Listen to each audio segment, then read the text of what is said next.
Good morning, good afternoon, or good evening from wherever you're watching or listening. My name is Caleb Glick. I'm a certified paralegal here in the great state of Texas with the Calhoun School of Law to bring you a lot of information plenty of bad folks would rather you not have. Today we're just going to be providing another installation into our Federalist Papers series. Of course, as I like to say in these series, it's very important to understand these documents, these publications, because they provide the context and the conversation that was actually going on between the founders at the time of the Philadelphia Constitutional Convention regarding the installation, the policies, and the governance structure of the U.S. Constitution. And understanding the U.S. Constitution is, of course, essential in the ever-looming fight of the ever-growing hostile lawfare state. Excellent. But before we get into that information, I'm excited to announce I published my first novel titled Lawfare, Abolish the American Bar Association. If you're curious about the foundational reasons for the Calhoun School of Law, as well as who the deep state actually is, go ahead and pick up a copy of the novel, as it shows in great detail why the titular organization, the American Bar Association, best fits that title of deep state rather than these other agencies and entities we tend to give that title to. So if you're curious and having either of those questions answered, pick up a copy of the novel off of Amazon. It's available in digital, paperback, and hardcover. Excellent. So let's go ahead and jump on over. We'll be going to number 6, Federalist Paper number 6. If you haven't watched the previous installments to this series, I'd encourage you to go back and do it. They aren't really sequential. They're just addressing different points that have been brought up during the debate, concerns that have been made regarding the U.S. Constitution. This one's going to be by Alexander Hamilton. And of course, if you want to get your own copy, there's a digital copy that you can get at the Federalist Papers Project.org. I would also recommend getting a paper copy just in case you can't access, for any number of reasons, your digital copy. Excellent. So in the previous lectures, I've provided a little bit of injection and conjecture. I'm going to do my best to restrain myself unless there's vocabulary or words that are kind of reserved, or the definitions are maintained in their day but haven't been maintained in the modern time. I'm basically just going to read these verbatim and provide it as what would be the best word for it? Just supply you the information rather than trying to give you the context of the other founders. I'm just going to read pretty well verbatim what these authors have put forth and let you be the judge of the information. That's been the case for the previous lectures. I just tend to interject more often, and sometimes that can be viewed as perverting the information or providing a bias. So let's just stick with what they say here. Federalist number 6, concerning dangers from dissensions between the states. This is going to be by Mr. Alexander Hamilton in the Independent Journal, published on November 14th, 1787, to the people of the state of New York. Now, he's specifically addressing the people of New York. However, given that these were documents regarding, or publications regarding, the discussion surrounding the U.S. Constitution, it was also propagated to the other 12 states for their consideration. The 3 last numbers of this paper have been dedicated to an enumeration of the dangers to which we should be exposed in a state of disunion from the arms and arts of foreign nations. I shall now proceed to delineate dangers of a different and perhaps still more alarming kind, those which will in all probability flow from dissensions between the states themselves and from domestic factions and convulsions. These have been already in some instances slightly anticipated, but they deserve a more particular and more full investigation. So he's adding on from what John Jay has been talking about in the previous 3 installments to the Federalist Papers. A man must be far gone in utopian speculations who can seriously doubt that if these states should either be wholly disunited or only united in partial confederacies, the subdivisions into which they might be thrown would have frequent and violent contests with each other. To presume a want of motives for such contests as an argument against their existence would be to forget that men are ambitious, vindictive, and rapacious.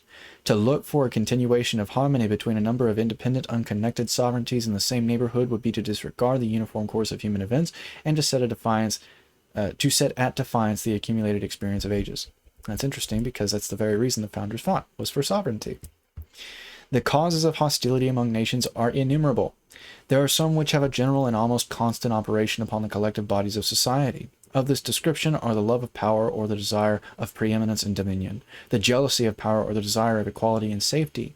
There are others which have a more circumscribed, though unequally operative influence within their spheres. Such are the rivalships and competitions of commerce between commercial nations, and there are others, not less numerous than either of the former, which take their origin entirely in private passions, in the attachments, enmities, interests, hopes, and fears of leading individuals in the communities of which they are members. Men of this class, whether the favorites of the king or of a people, have in too many instances abused the confidence they possessed, and assuming the pretext of some public motive, have not scrupled to sacrifice the national tranquility to personal advantage or personal gratification. The celebrated Pericles, the celebrated Pericles, in compliance with the resentment of a prostitute, at the expense of much of the blood and treasure of his countrymen, one at the expense of much of the blood and treasure of his countrymen, attacked, vanquished, and destroyed the city of the Samnians. The same man, stimulated by private pique against the Magarasians, I mispronounced that horrifically, to another nation of Greece, or to avoid a prosecution with which he was threatened as an accomplice of a supposed theft of the statutory Phidias. 3. Or to get rid of the accusations prepared to be brought against him for dissipating the funds of the state in the purchase of popularity. 4. Or from a combination of all these causes, was the primitive author of that famous and fatal war, distinguished in the Grecian annals by the name of the Peloponnesian War, which, after various vicissitudes, intermissions, and renewals, terminated in the ruin of the Athenian commonwealth. The ambitious cardinal, who was prime minister to Henry VIII, permitting his vanity to aspire to the triple crown, entertained hopes of succeeding in the acquisition of that splendid prize by the influence of the Emperor Charles V. To secure the favor and interest of this enterprising and powerful monarch, he precipitated England into a war with France, contrary to the plainest dictates of policy, and at the hazard of the safety and independence as well of the kingdom over which he presided by his counsels, as of Europe in general. For if there ever was a sovereign who bid fair to realize the project of universal monarchy, it was the Emperor Charles V, of whose intrigues Wolsey was at once the instrument and the dupe. The influence which the bigotry of one female, the petulance of another, and the cabals of a third had in the contemporary policy, ferments, and pacifications of a considerable part of Europe are topics that have been too often descanted upon not to be generally known.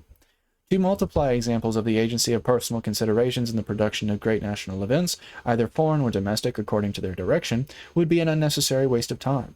Those who have but a superficial acquaintance with the sources from which they are to be drawn will themselves recollect a variety of instances, and those who have a tolerable knowledge of human nature will not stand in need of such lights to form their opinion either of the reality or the extent of that agency. Perhaps, however, a reference tending to illustrate the general principle may with propriety be made to a case which has lately happened among ourselves. If Shays had not been a desperate debtor, it is much to be doubted whether Massachusetts would have been plunged into a civil war. But notwithstanding the concurring testimony of experience in this particular, there are still to be found visionary or designing men, who stand ready to advocate the paradox of perpetual peace between the states, though dismembered and alienated from each other.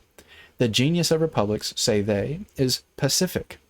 If the spirit of commerce has a tendency to soften the manners of men and to extinguish those inflammable humors which have so often kindled into wars, commercial republics like ours will never be disposed to waste themselves in ruinous contentions with each other. They will be governed by mutual interest, and will cultivate a spirit of mutual amity and concord. Is it not, we may ask these projectors in politics, the true interest of all nations to cultivate the same benevolent and philosophic spirit? If this be their true interest, have they in fact pursued it? Has it not, on the contrary, invariably been found that momentary passions and immediate interest have a more active and imperious control over human conduct than general or remote considerations of policy, utility, or justice? Have republics in practice been less addicted to war than monarchies? Are not the former administered by men as well as the latter? Are there not aversions, predilections, rivalships, and desires of unjust acquisitions that affect nations as well as kings? Are not popular assemblies frequently subject to the impulses of rage, resentment, jealousy, avarice, and of other irregular and violent propensities? Is it not well known that their determinations are often governed by a few individuals in whom they place confidence, and are, of course, liable to be tinctured by the passions and views of those individuals? Has commerce hitherto done anything more than change the objects of war? Is not the love of wealth as domineering and enterprising a passion as that of power or glory? Have there not been as many wars founded upon commercial motives since that has become the prevailing system of nations as were before occasioned by the cupidity of territory or dominion? Has not the spirit of commerce in many instances administered new incentives to the appetite both for the one and for the other? Let experience, the least fallible guide of human opinions, be appealed to for an answer to these inquiries. Sparta, Athens, Rome, and Carthage were all republics, two of them, Athens and Carthage, of the commercial kind. Yet were they as often engaged in wars offensive and defensive as the neighboring monarchies of the same times. Sparta was little better than a well-regulated camp, and Rome was never sated of carnage and conquest. Carthage, though a commercial republic, was the aggressor in the very war that ended in her destruction. Hannibal had carried her arms into the heart of Italy and into the gates of Rome before Scipio, good grief, before Scipio, in turn, gave him an overthrow in the territories of Carthage and made a conquest of the Commonwealth. Venice, in later times, figured more than once in wars of ambition, till, becoming an object to the other Italian states, Pope Julius II found means to accomplish that formidable league which gave a deadly blow to the power and pride of this haughty republic. Oh, I read that incorrectly. Let me rewind just 1 second. We're starting at Pope Julius II. Pope Julius II found means to accomplish that formidable league which gave a deadly blow to the power and pride of this haughty republic. The provinces of Holland, till they were overwhelmed in debts and taxes, took up leadings and conspicuous part in the wars of Europe. They had furious contests with England for the dominion of the sea, and were among the most persevering and most implacable of the opponents of Louis XIV. In the government of Britain, the representatives of the people compose one branch of the national legislature. Commerce has been for ages the predominant pursuit of that country. Few nations, nevertheless, have been more frequently engaged in war, and the wars in which that kingdom has been engaged have in numerous instances proceeded from the people. There have been, if I may so express it, almost as many popular as royal wars. The cries of the nation and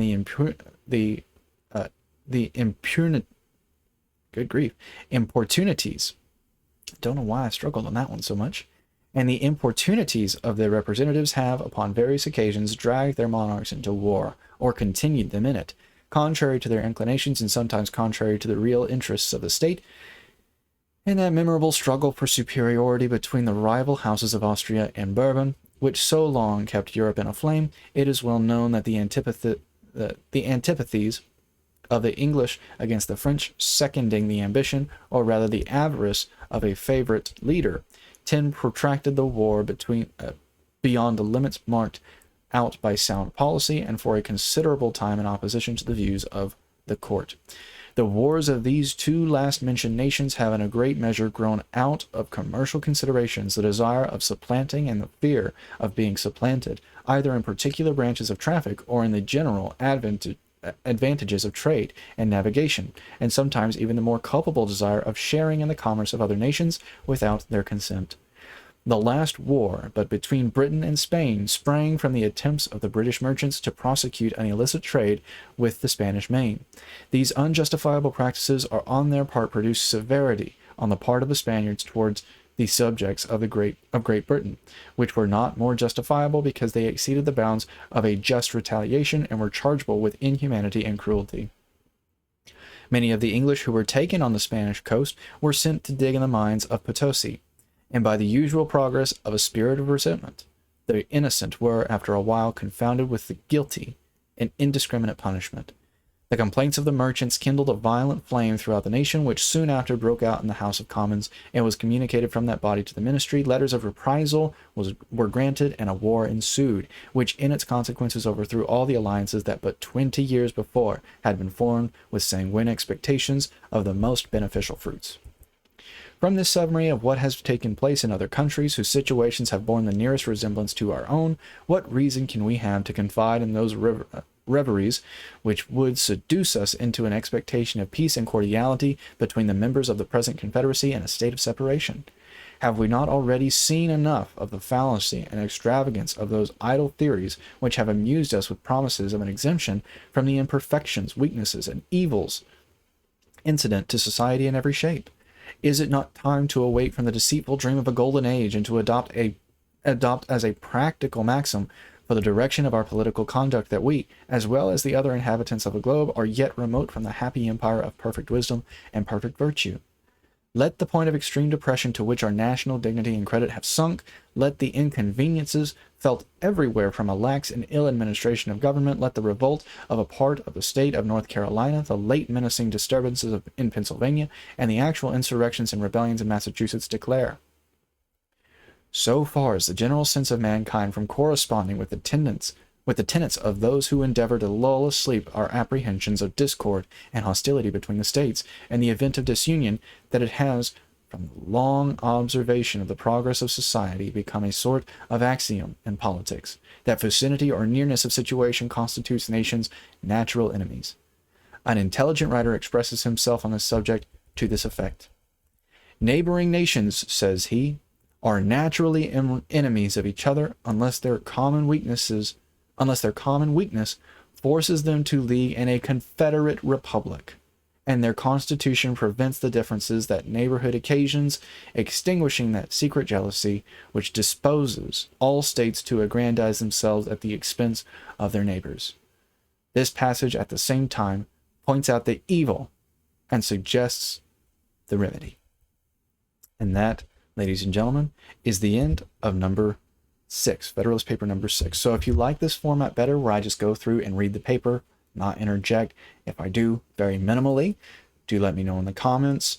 I want to do this and use this format, not because I don't have the comments to make. There were certainly a lot of comments that I surprisingly was able to hold into myself, keep in my mind, regarding number 6, but the reason I want to keep it in that format is because it saves a lot of time. I would rather these snippets be shorter, precise, and just give you the information up front than to make it 30-35 minutes of not drudging or dragging through, but I want to keep this series pretty brief, pretty short, because while it's important to understand this information, it's better, as upheld by multiple justices, to just read the U.S. Constitution and apply it as it stands, rather than trying to get all of this in quotes context and understanding and interpretation and intent.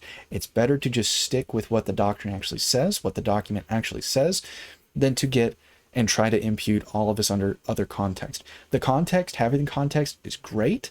However, it's not the legally binding document. It's not the governing document. This is a supplement.